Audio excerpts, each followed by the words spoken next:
Suomijoje tai labai nustebino pagal medžio skersmenį 40-metę eglę, kokio diametro jinai yra ir kokį tūrį jinai yra priaugus, kokias metinės rievės.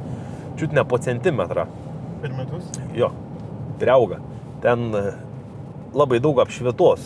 Nėra ta poliarinė naktis, kaip visą laiką. Naktis ar diena, kaip kokia.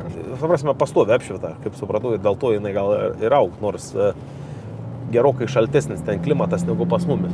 O gal čia tiesiog taip sutapims buvo, bent jau toj vietoj, kur mes filmavom, tiksliau nefilmavom, buvom nuvykę su Darnių miškų delegacija į vienuolyną Suomių.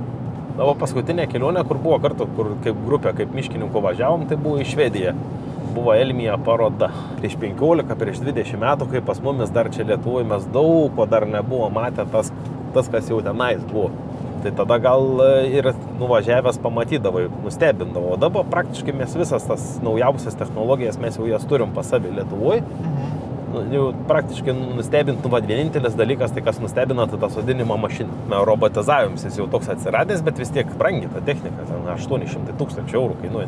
Su ją gali dirbti ir hektarį, ir pusę hektaro, žinai, kad sodintum, bet tas pats technikos, tas transportavimas tiesiog turi daryti didelį kiekį, kad didelį lauką, ten 8-10 hektarų, gali ropuoti per kalnus, pelkės ir taip toliau, ant timberio važiuoklės yra sumontuota, turi dirbti 2 žmonės.